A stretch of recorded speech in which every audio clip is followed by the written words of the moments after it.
ہم کوئی بھی عبادت کا کام کریں تو ہماری کوشش کاوش یہی ہونی چاہیے کہ ہم مسنون عمل کریں، تاکہ ہمیں محنت بھی کم کرنی پڑے اور اس کا جو ہمیں اجر ملے وہ بھی زیادہ ہو. کیونکہ بدعات کے اندر آپ محنت زیادہ کرتے ہیں لیکن ثواب کی جگہ پر آپ گناہ کماتے ہیں، جبکہ اللہ کے رسول کی بات پر عمل کرنا، شریعت کے مطابق عمل کرنا، یہ اللہ کی خاص رحمت ہے. آپ کو عمل تھوڑا کرنا پڑتا ہے لیکن مسنون ہونے کی وجہ سے آپ کو اجر زیادہ مل جاتا ہے.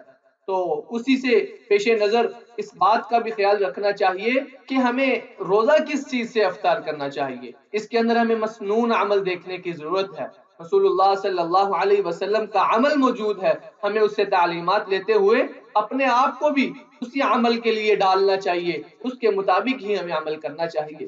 کیونکہ سیدنا انس رضی اللہ تعالی عنہ سے روایت ہے، کان رسول اللہ صلی اللہ علیہ وسلم یفطر علی رطبات قبل ان یصلی، کہ اللہ کے رسول صلی اللہ علیہ وسلم کا معمول یہ تھا کہ نماز مغرب ادا کرنے سے پہلے تازہ کھجوروں سے روزہ افطار کرتے تھے، اور اگر تازہ کھجوریں دستیاب نہ ہوتی تو خشک کھجور سے، چھواروں سے روزہ افطار کر لیا کرتے. اگر چھوارے بھی دستیاب نہ ہوتے تو پھر آپ صلی اللہ علیہ وسلم پانی کے چند گھونٹ نوش فرما کر روزے کو افطار کیا کرتے تھے. تو ہمیں اس چیز کا خاص خیال رکھنا چاہیے.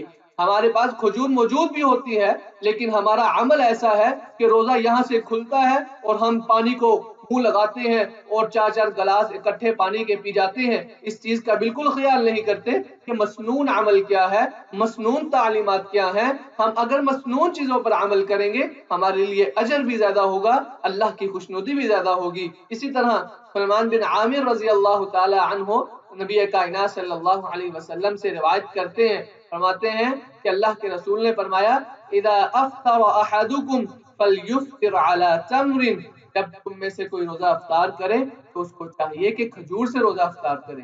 فإن لم يجد فليفطر على ماء، اگر وہ کھجور نہیں پاتا تو پھر وہ پانی سے روزہ افطار کرے، نہ کہ کھجور ہونے کے باوجود وہ پانی سے ہی روزہ افطار کرتا رہے.